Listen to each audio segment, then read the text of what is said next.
Señor, te damos gracias por esta tarde, Señor, que podemos estar reunidos para oír de tu palabra. Prepara nuestros corazones y a nuestro pastor para la enseñanza de hoy. En el nombre de Jesús. Amén.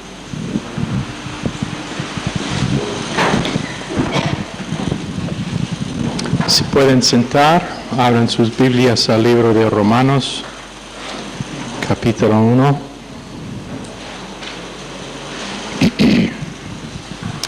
Voy a pedir otra vez, voy a seguir pidiendo hasta que se cansen de oírlo. Cuando entran, por favor, cierran la puerta a la calle por el ruido y por los mosquitos durante esta parte del año. ¿Ok? ¿Todo de acuerdo? ¿Todos me escucharon? Entonces, ¿cuál de ustedes son los 25 que dejaron la puerta abierta esta noche?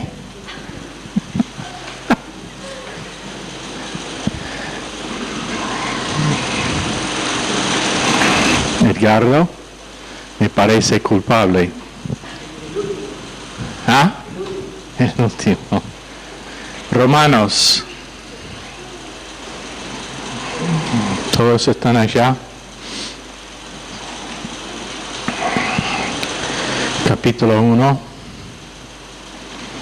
Pablo, siervo de Jesucristo, llamado a ser apóstol, apartado para el Evangelio de Dios, que Él había prometido, hablando de Dios, Él había prometido antes por sus profetas en las Santas Escrituras acerca de su Hijo, nuestro Señor Jesucristo. Pablo es el apóstol de Dios, predicando el Evangelio de Dios conforme a lo que los profetas de Dios escribieron en las Escrituras de Dios. Quiero que les diga otra vez, probablemente siendo que eso puede ser en el examen. La verdad es que cualquier cosa que diga en esta clase podría estar en el examen. Pablo, el apóstol de Dios, predicando el Evangelio de Dios, conforme a lo que los profetas de Dios escribieron en las Escrituras de Dios. En otras palabras, todo pertenece a Dios.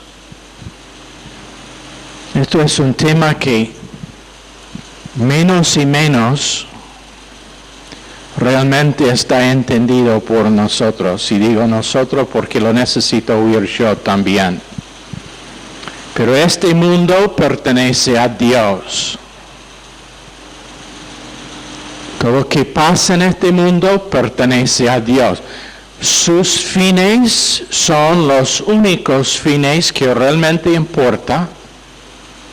Su propósito es el único que importa. Y lo único que importa en nuestras vidas es lo que Él hace.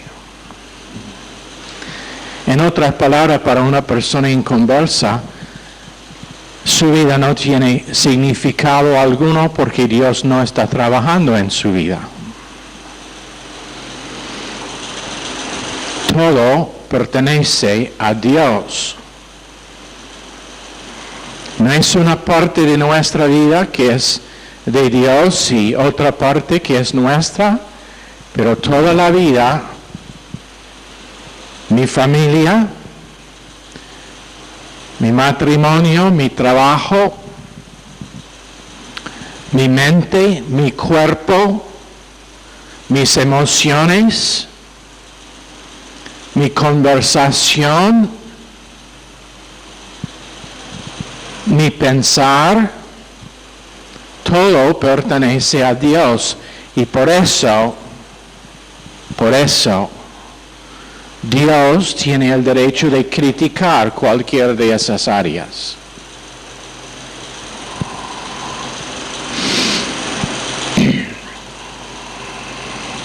Hay una canción, no sé si ha sido traducido en castellano o no, pero el título de la canción es que todo tiene que ver contigo, Jesús.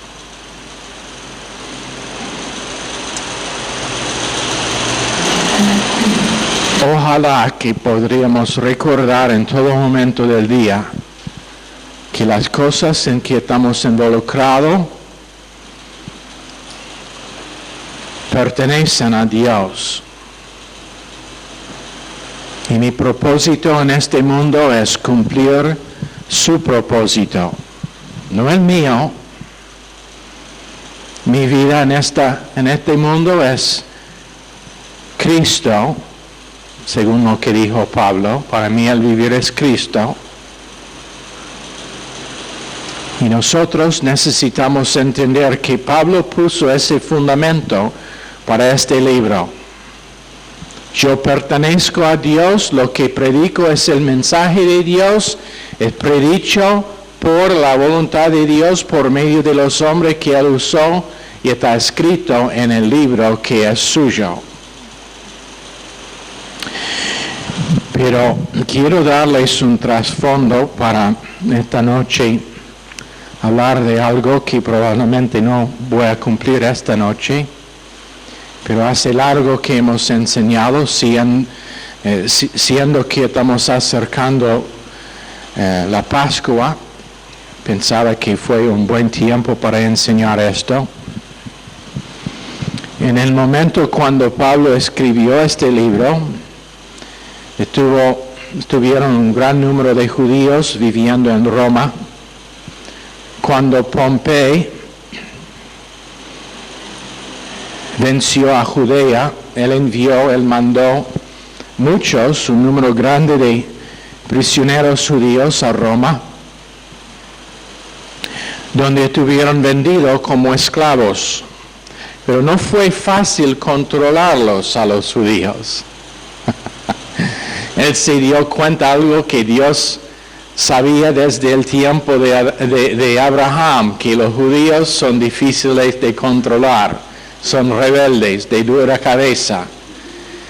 Entonces ellos insistieron en cumplir con su religión, con guardar el sábado y otras cosas de su religión. Entonces, fin de cuentas es que Él les mandó, Él les dio su libertad y les envió a una vecindad de la ciudad que estuvo en el otro lado del río Tiberias, donde ellos construyeron un pueblo que fue principalmente habitado por los judíos. Josefo menciona que solamente, o que 4,000 judíos, no solamente, pero que 4,000 judíos fueron obligados a salir de Roma en una sola vez, y que tuvo un número aún más grande que fueron castigados por causa de que no fueron dispuestos a ser soldados en el ejército del Imperio de Roma. Entonces, por eso también no podrían vivir en Roma, pero viviendo en la zona de Roma. Ahora, siendo que ellos estuvieron allá, en Hechos capítulo 2, la palabra de Dios nos dice que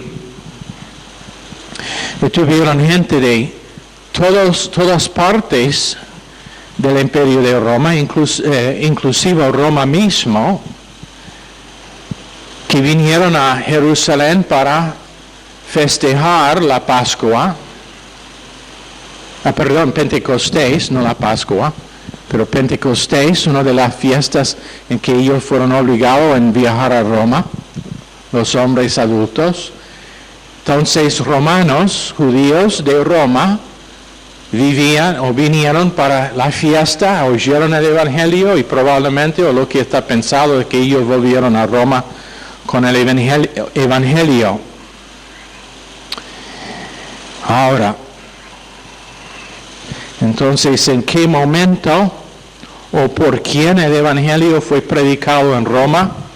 Ha sido un asunto de controversia por largo tiempo. Según la Iglesia Romana Católica, ellos han mantenido que la Iglesia de Roma fue fundada por Pedro. Y entonces ellos de eso han sacado su argumento de infalibilidad. ¿Infalibilidad? Yeah. Pero quiero que consideren lo siguiente. Número 1.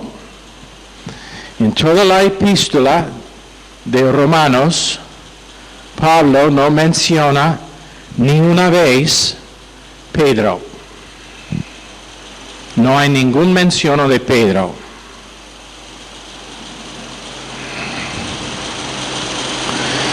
Y eso implica, si él hubiese estado en Roma, o si él estuvo en el momento de la escritura de Romanos en Roma, que eso es raro que Pablo no dirigió su epístola directamente a Pedro, o que no hace algún comentario de Pedro. Es increíble que Pablo no hizo ninguna mención de la presencia de Pedro allá. Aún más impresionante considerando que donde tuvieron otras iglesias fundadas por otros hombres, él menciona el hecho. Por ejemplo, 1 Corintios 1, 12 a 15, donde Pedro está mencionado repetidamente en sus otras epístolas, 1 Corintios 3, 22, 1 Corintios 9, 5, 15, 5, Gálatas 2, 9, varios otros lugares donde él está mencionado en conexión de la plantación de las iglesias de Corinto y de Galacia. Pero en Roma no hay ninguna mención. Segunda cosa.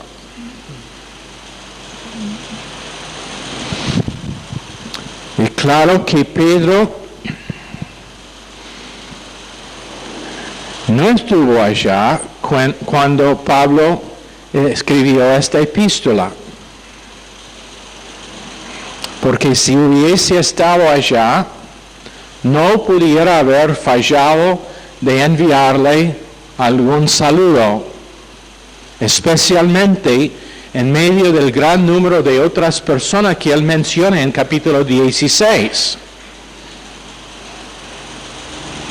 Por ejemplo, si alguien escribe una carta a esta iglesia y saluda a Pablo, a Zulma, a Flavia, a Mirta, a Olga, a César, a Daniel, a Rolando y a todos los demás de los miembros, pero no saluda a mí, le mato.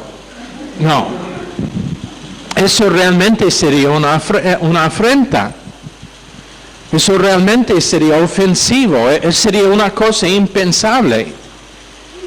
Entonces, para que Pablo escribió la carta a Roma, es obvio que si Pedro hubiese estado allí en ese momento, tendría alguna mención de su nombre.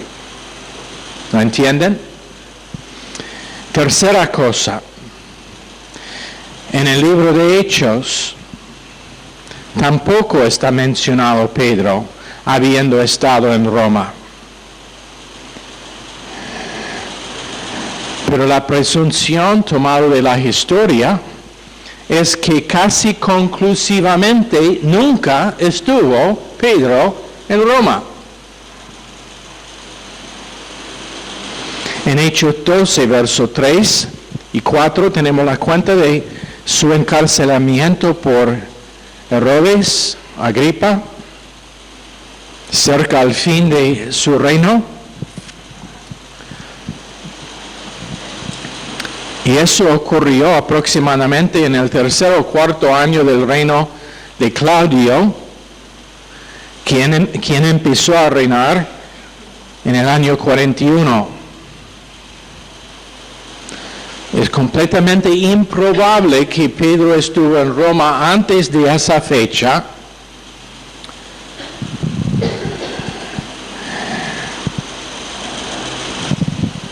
Porque él reinó 3 años y el testimonio de los padres de la iglesia es que él solamente vino durante ese reino. Entonces, muy improbable que vino antes. La cuenta de la historia de los padres de la iglesia es que él vino durante el reino de Claudio, que significa que no pudiera haber plantado la iglesia en Roma. Número 4. Pedro fue en Jerusalén hasta el 9º o 10º año del reino de Claudio. Eso es Hechos 15, 6.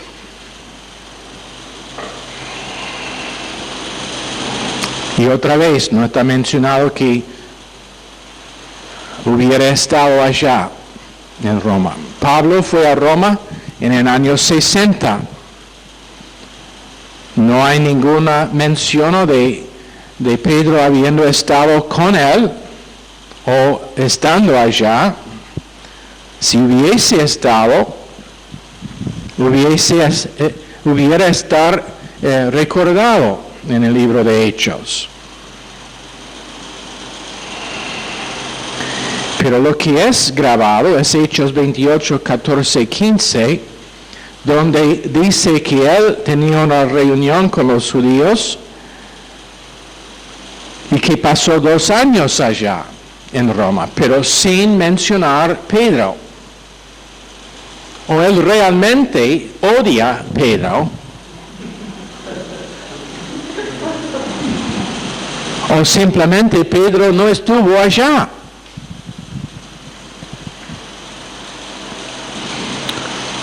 Número 6. En las epístolas a los Efesios, Filipenses, Colosenses y a Filemón, y en la segunda epístola a Timoteo, todos fueron escritos de Roma durante la residencia de Pablo como prisionero, y probablemente la epístola de Hebreos también. Si quieren saber lo que pienso yo acerca de la epístola de Hebreos, yo pienso que su autor fue Pablo. Hay otros que piensan otra cosa, ellos tienen el derecho de estar equivocados. No, eso no. No es, pero hay debate. La verdad es que realmente no importa porque Dios escribió el libro de Hebreos igual con lo demás de la Biblia. Pero es probable que mientras que estuvo allá, escribió esas epístolas, y en ninguna de esas epístolas menciona la persona de Pedro, que hubiese estado en Roma, que estuvo en Roma en el momento que escribió. No hay ninguna cosa que indica que Pedro estuvo allá antes de Pablo. Pero en esas mismas epístolas saluda a varios, en particular Epafras y Lucas, en Colosenses 4, 12 y 14, los santos de la casa de César, están mencionados en Filipenses 4, 22, y en 4:11 de segundo de Timoteo menciona que solamente Lucas estuvo su compañero.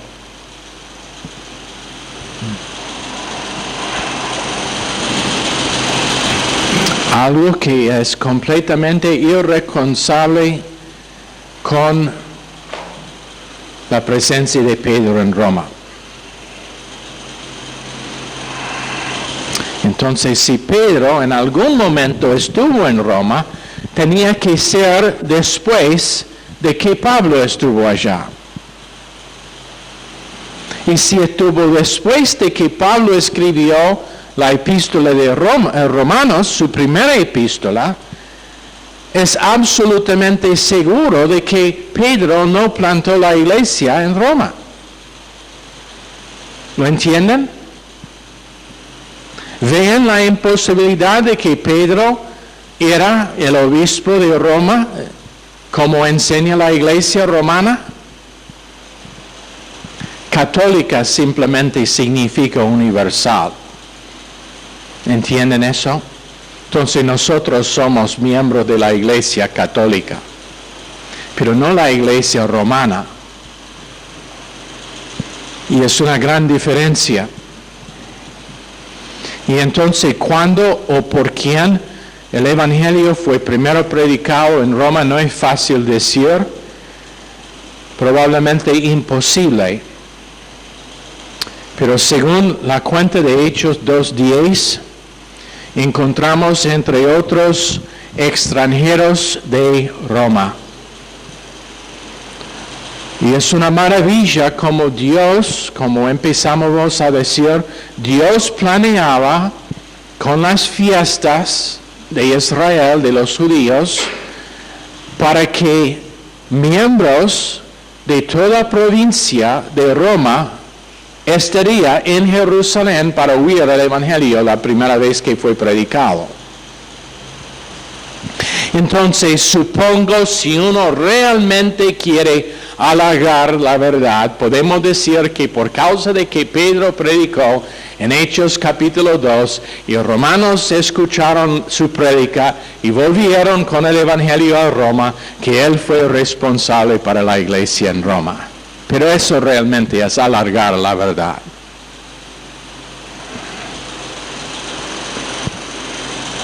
Eso es chistoso, ¿por qué son tan serios? ¿Cómo decir stretch? Stretch. ¿Alargar? ¿Cómo? Estirar. Perdón, eso realmente es estirar la verdad. ¿Como chicle? Sé que fue un día difícil, pobrecitos. Sé que todos están cansados. Que es solamente que por esforzarse que llegaron aquí para las clases.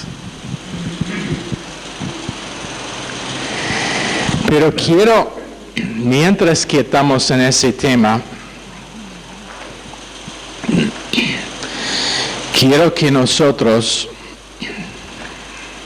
entendemos la verdad acerca de esta institución que se llama la Iglesia Católica Romana. No quiero que sea ninguna confusión, tampoco quiero que lo que usamos en esta clase o lo que comunicamos en esta clase sea usado para ser no amable con gente o para acusar o atacarlos. Eso no es el propósito. No quiero que este mensaje nunca sea pasado en la radio, en ningún lado. Tenemos católicos que escuchan la radio, que están servidos por el programa y no queremos que ellos estén atacados o se sientan menospreciados por lo que vamos a enseñar, pero es esencial en un instituto bíblico que enseñamos la verdad acerca de este tema.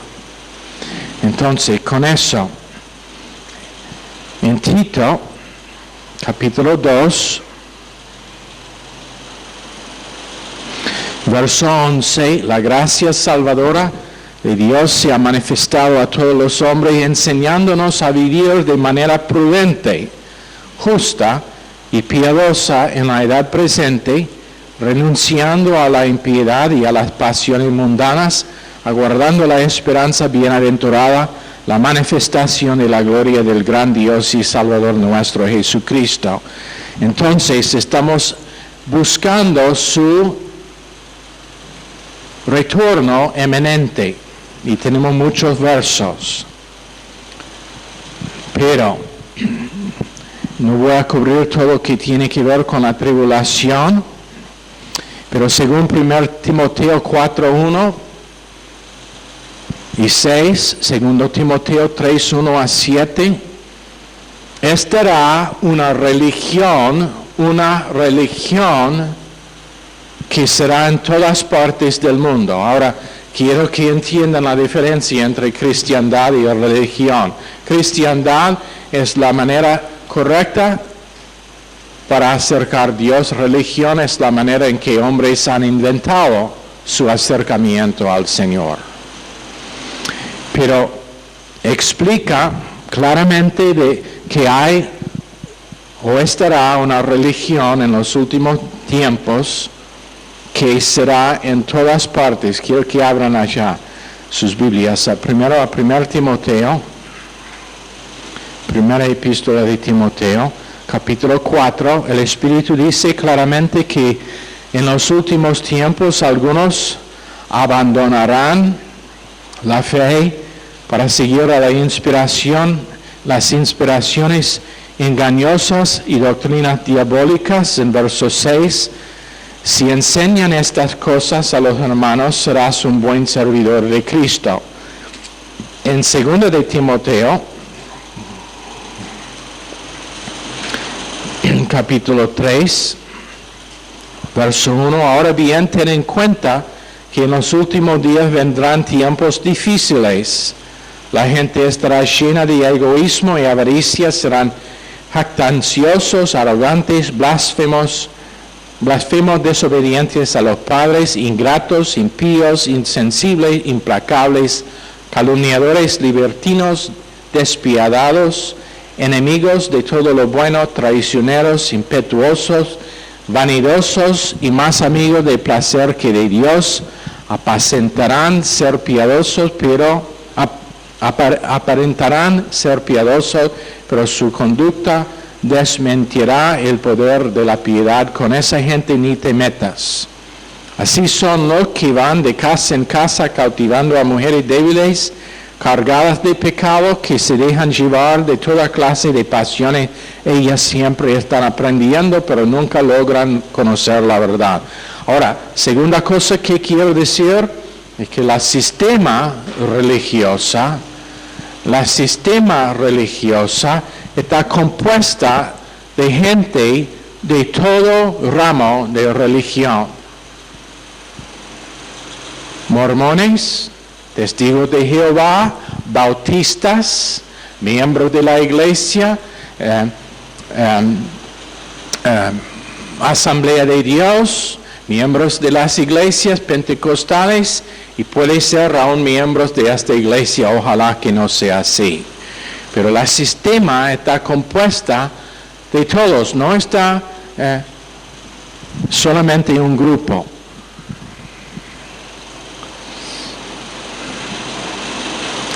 Pero en Apocalipsis capítulo 2,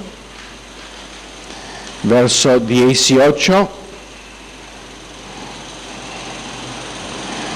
leemos: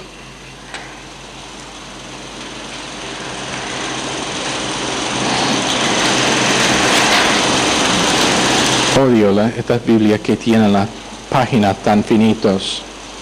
Con 3 páginas puede cubrir la mitad del Nuevo Testamento. En capítulo 2, verso 18, dice: escribe al ángel de la iglesia de Tiatira, esto dice el Hijo de Dios, el que tiene ojos que resplandecen como llamas de fuego y pies que parecen bronce al rojo vivo. Conozco tus obras, tu amor y tu fe, tu servicio y tu perseverancia. Sé que tus últimas obras son más abundantes que las primeras. Sin embargo, tengo en tu contra que toleras a Jezabel, esa mujer que dice ser profetisa. Con su engañanza engaña a mis siervos, pues los induce a cometer inmoralidades sexuales y a comer alimentos sacrificados a los ídolos. Le he dado tiempo para que se arrepienta de su inmoralidad, pero no quiere hacerlo. Por eso la voy a postrar en un lecho de dolor, y a los que cometen adulterio con ella los haré sufrir terriblemente, a menos que se arrepientan de lo que aprendieron de ella. A los hijos de esa mujer los heriré de muerte, así sabrán todas las iglesias que yo soy el que escudriña la mente y el corazón, y a cada uno de ustedes lo trataré de acuerdo con sus obras. Ahora, muchas autoridades bíblicos dicen que el sistema religioso, y estoy de acuerdo, el sistema religioso pasará la tribulación, o estará existente todavía durante la gran tribulación. En Apocalipsis capítulo 17, 1 a 7, Babilonia, la gran Babilonia es un sistema religioso que es responsable para el martirismo de más creyentes que cualquier otro grupo. El sistema religioso es responsable para martirar a creyentes, no el mundo. Ella ha hecho amigos con reyes y gobernadores, y en Daniel 7 y 9 está dada la descripción de gran imperios que han cometido fornicación espiritual con ella. Asiria es una, Egipto, Babilonia, Media Persia, Grecia, Roma. Todas esas naciones han cometido fornicación espiritual con la gran ramera que es el sistema religioso. Pero después de lo que dice en Daniel 7 y 9 hay un intervalo antes el séptimo gran imperio. Y la Biblia hace bien claro quién es ese sistema. Hasta el tiempo del diluvio no hubo religión organizada. Tuvieron gente que adoraron a sus dioses, pero no fue un sistema organizado de religión. Pero en Génesis capítulo 10, Caín nunca empezó un sistema religioso. Entonces, cuando vino el diluvio, no hubo religión organizada, de ninguna forma. Todos se hicieron conforme a su propia conciencia.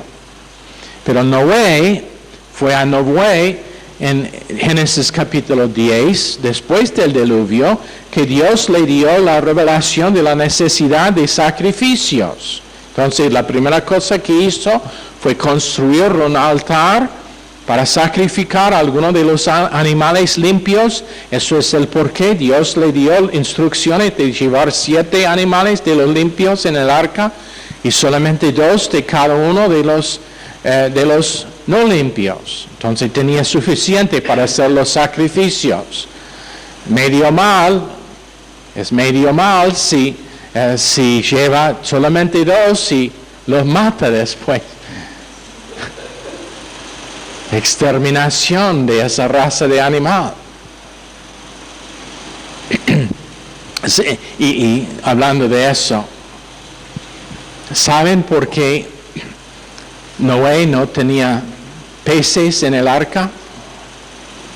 Porque Dios solamente le permitió 2 gusanos para pescar.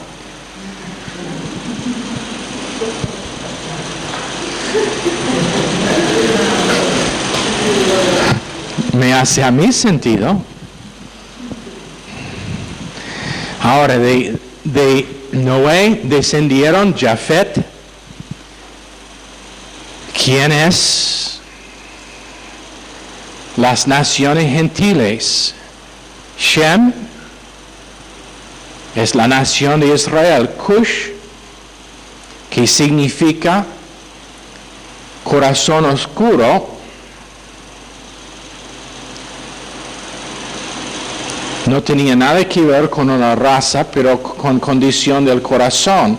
Nimrod significa corazón aún más oscuro. Y en Génesis capítulo 10, verso 8, Cush engendró a Nimrod quien comenzó a ser poderoso en la tierra. Él fue un vigoroso cazador delante del Señor, por lo cual se suele decir como Nimrod, el vigoroso cazador delante del Señor. Al principio su reino abarcaba Babel, Erech, Akkad y Caín en la tierra de Sinar. En Génesis capítulo 11, verso 1, toda la tierra tenía un solo idioma y las mismas palabras.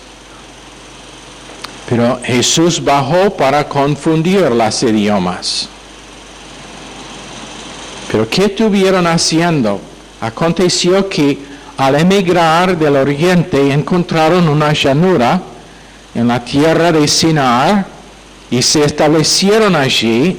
Entonces se dijeron unos a otros: venid, hagamos adobes y quemémoslos con fuego. Así empezaron a usar ladrillos en lugar de piedra y brea en lugar de mortero. Una sustitución de lo que Dios dijo fue necesario para su altar, que fue piedra, no ladrillo. Ellos quisieron empezar otra manera para acercar a Dios. Entonces en Génesis capítulo 11, verso 5, el Señor descendió para ver la ciudad y el torre, y entonces confundió sus idiomas. Ahora, si quieren saber por qué hay tantos idiomas en el mundo, la Biblia da la respuesta. Es muy simple, mucho más fácil creer eso que lo que los que enseñan la evolución piensan y dicen. Si nosotros todos descendimos de los monos, ¿por qué no todos hablamos el mismo idioma? No hace sentido. Especialmente cuando podemos marcar diferencia en los idiomas desde toda la historia recordada. Han sido diferencias. Pero en Primero de Reyes 16 dice que Acab, el hijo de Omri, hizo mal delante del Señor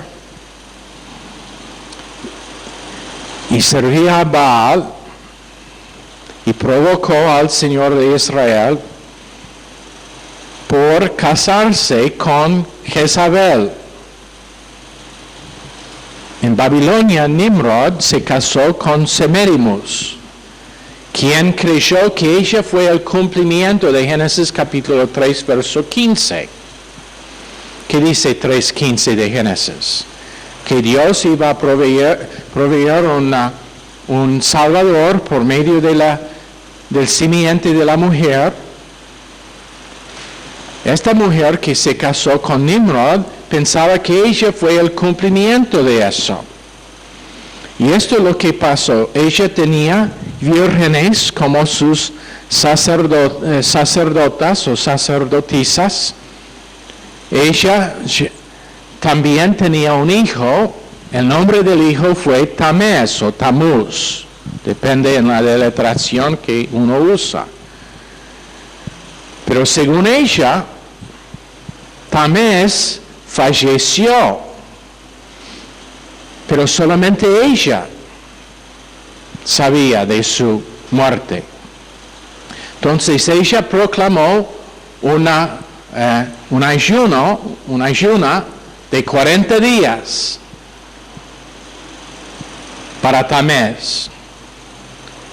Un ayuno de sus sacerdotisas.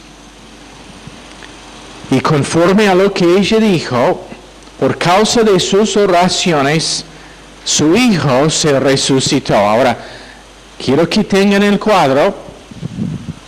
Según ella, falleció el hijo, pero solamente ella vio al hijo muerto. Ella proclama un ayuno. Ellos ayunan 40 días y al fin de ese tiempo ella produce el hijo supuestamente resucitado. Eso fue el empezar de la religión de madre e hija. No con Roma, pero siglos y siglos antes. Entonces, consecuentemente, adoración de madre hijo empezaron. Ella fue llamada, esto es, no sé cómo gente puede oír estas cosas o aún leerlos en la Biblia y no saber lo que está pasando. Su título fue la Reina del Cielo.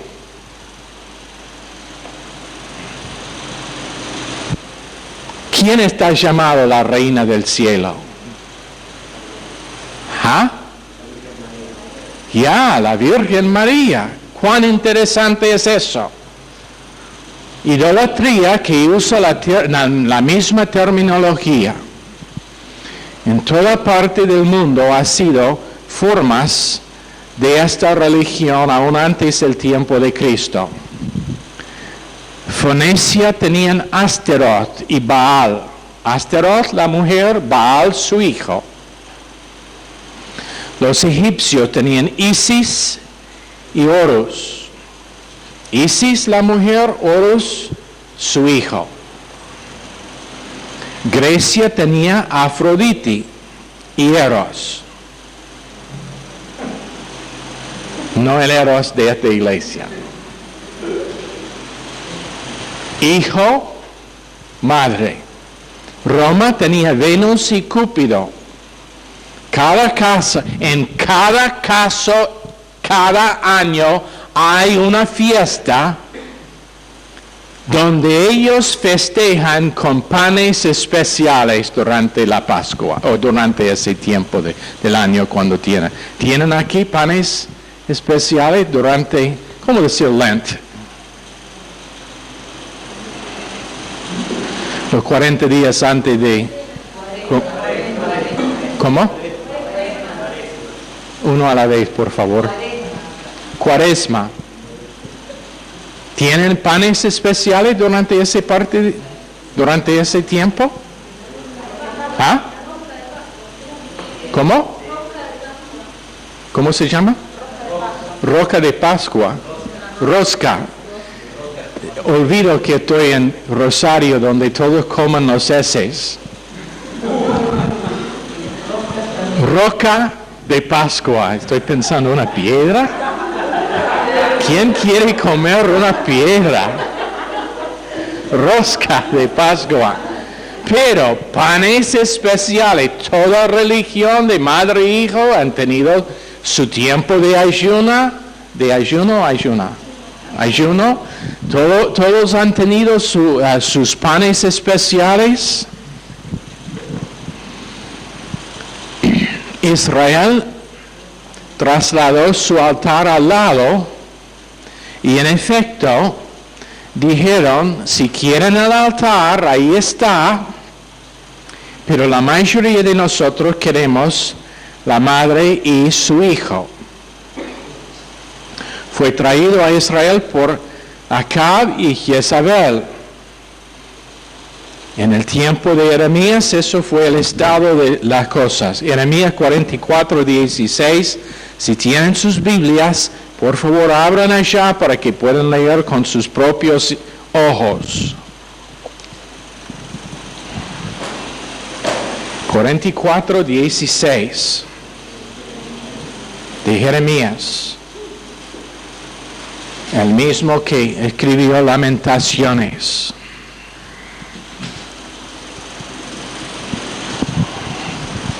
La palabra que nos ha hablado, son los israelitas que están hablando.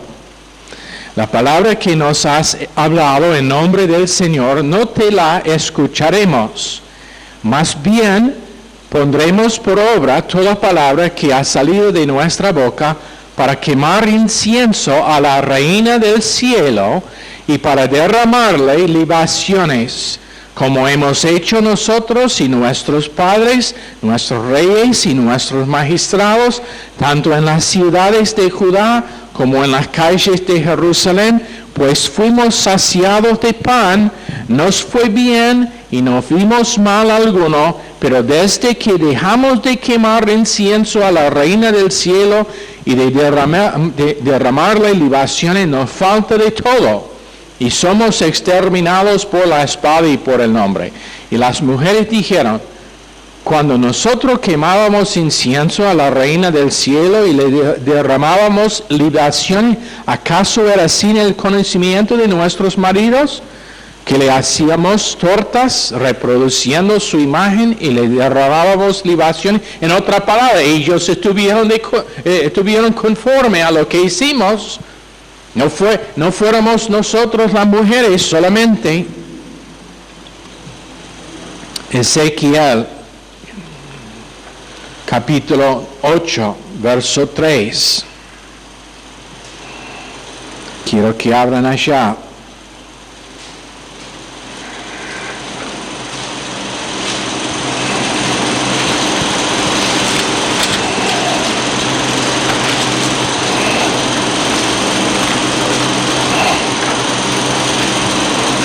Verso 3. Miré entonces y vi una figura de aspecto humano, de la cintura para abajo ardía como fuego, de la cintura para arriba brillaba como el metal bruñido. Aquella figura extendió lo que parecía ser una mano y me tomó del cabello. Un viento me sostuvo entre la tierra y el cielo y en visiones divinas me llevó a la parte norte de Jerusalén hasta la entrada de la puerta interior, que es donde está el ídolo que provoca los celos de Dios. Allí estaba la gloria del Dios de Israel, como la visión que yo había visto en el campo. Dios me dijo: hijo de hombre, levanta la vista hacia el norte. Yo miré en esa dirección y en la entrada misma al norte de la puerta del altar, vi el ídolo que provoca los celos de Dios. También me dijo: hijo de hombre, ¿ves las grandes abominaciones que cometen los israelitas en este lugar y que me hacen alejarme de mi santuario? ¿Realmente no has visto nada todavía? Peores abominaciones verás.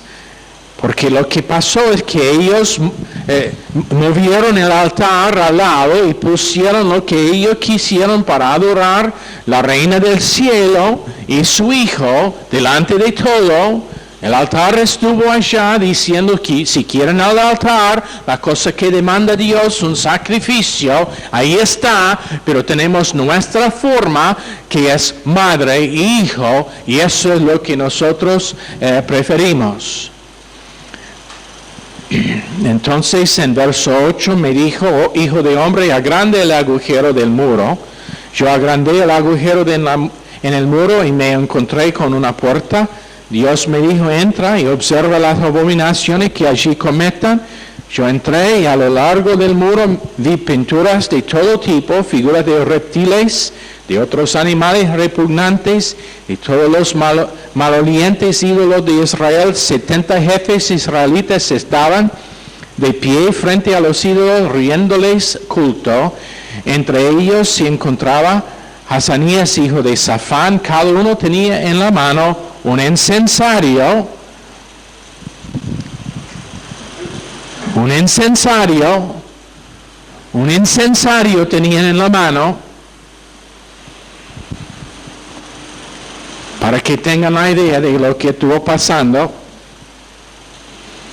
del cual subía una fragante nube de incienso, y él me dijo: hijo de hombre, ¿ves lo que hacen los jefes israelitas en los oscuros nichos de sus ídolos? Andan diciendo: no hay ningún Señor que nos vea. El Señor ha abandonado el país.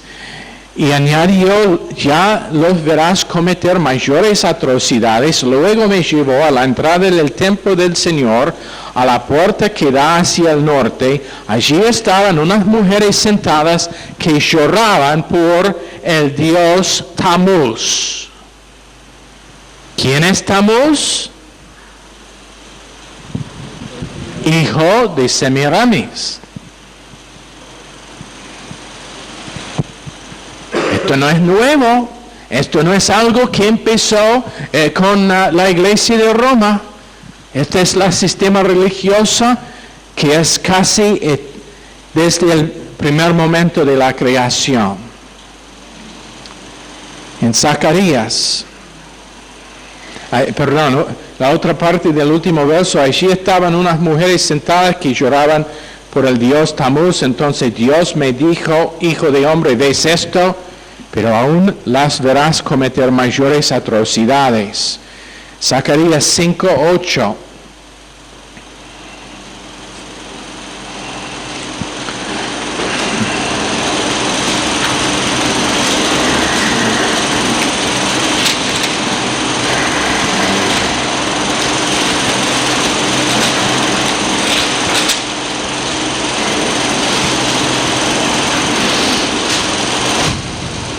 El ángel dijo, esta es la maldad, y inmediatamente arrojó a la mujer dentro de la medida, la cual cubrió luego con la tapa de plomo.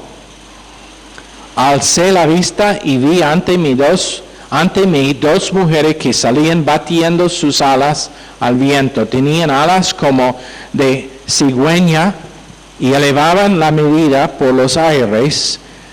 Yo le pregunté al ángel que hablaba conmigo, ¿a dónde se llevan la medida? Y él me respondió, se la llevan al país de Babilonia para construirle un templo. Cuando el templo esté listo, colocarán la medida allí sobre un pedestal. En otras palabras, las dos mujeres representan Samarimus y el sistema religioso que ella empezó. Y Dios va a mandar todo de vuelta a Babilonia, donde empezó con Nimrod, con la construcción del Torre de Babel, va a mandar todo de vuelta allá para juzgar finalmente durante la gran tribulación a la sistema entera. Nosotros decimos, pero yo pensé que el sistema tiene su centro allá en Roma. No importa, Dios va a mandar el centro de la sistema a Babilonia para juzgarlos. Ahora, en el año, sé que soy sobre tiempo, pero me gustaría cumplir con esto. En el año 312, después de Cristo, fue una guerra civil entre Constantino y Maximio. Constantino tenía un sueño de una bandera blanca con una cruz roja y un campo de azul, y él pensaba que esto significaba que él iba a conquistar el mundo bajo ese símbolo. Y él juró que si él ganó la guerra, él hiciera a Roma todos cristianos y que él forzaría a todos los ciudadanos de Roma en ser bautizados. Entonces eso es lo que pasó. Él ganó bajo esa bandera y ellos tenían el derecho de mandar con respecto a la religión, porque ellos tenían dos coronas. Uno fue como emperador y el otro fue como el Pontifex Máximo, el líder religioso. ¿Cómo se llama el Papa? ¿Qué es su título oficial? ¿Cómo? Ya. Y eso es precisamente el título que tomó Constantino en Apocalipsis 17. El Imperio Romano está reedificado con sus 10 cuernos. En verso 16, los 10 cuernos que has visto y la bestia estas aborrecerán a la ramera y la dejarán desolada y desnuda, comerán sus carnes y la quemarán con fuego, porque Dios ha puesto en sus corazones el ejecutar su propósito, y que tengan un solo propósito, y que entregan su reino a la bestia hasta que se cumplan las palabras de Dios. La mujer que has visto es la gran ciudad que tiene imperio sobre los reyes de la tierra.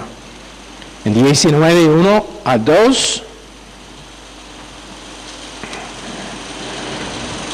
capítulo 19 de Apocalipsis.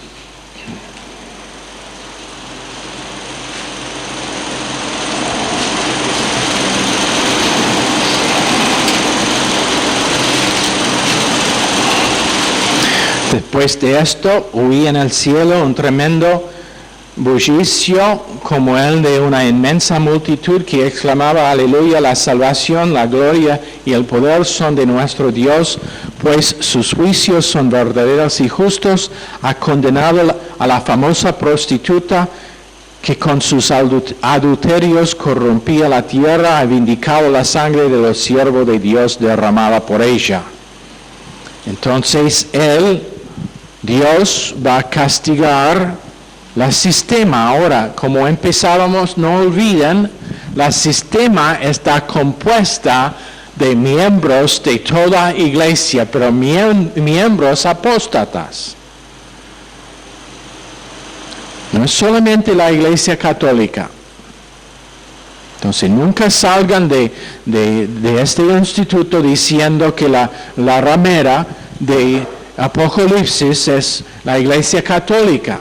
Es la sistema religiosa que ha tenido sus fundamentos en antigüedad, antes del establecimiento de la iglesia católica.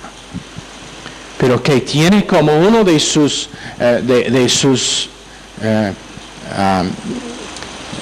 características la adoración de madre e hijo.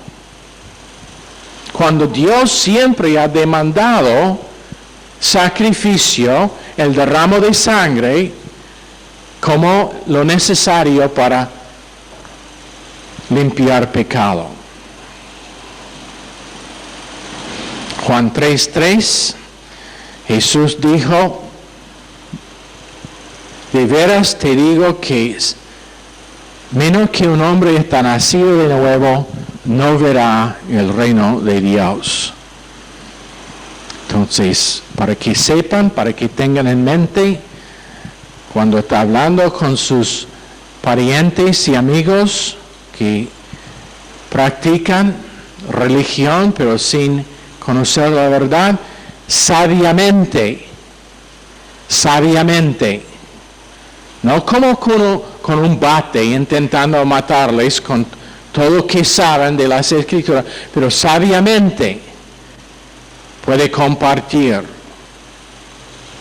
que Cristo vino para que podamos tener vida y esa más abundantemente. Señor, bendice esta clase al corazón de cada uno, en el nombre precioso de Jesús. Amén. Están despedidos.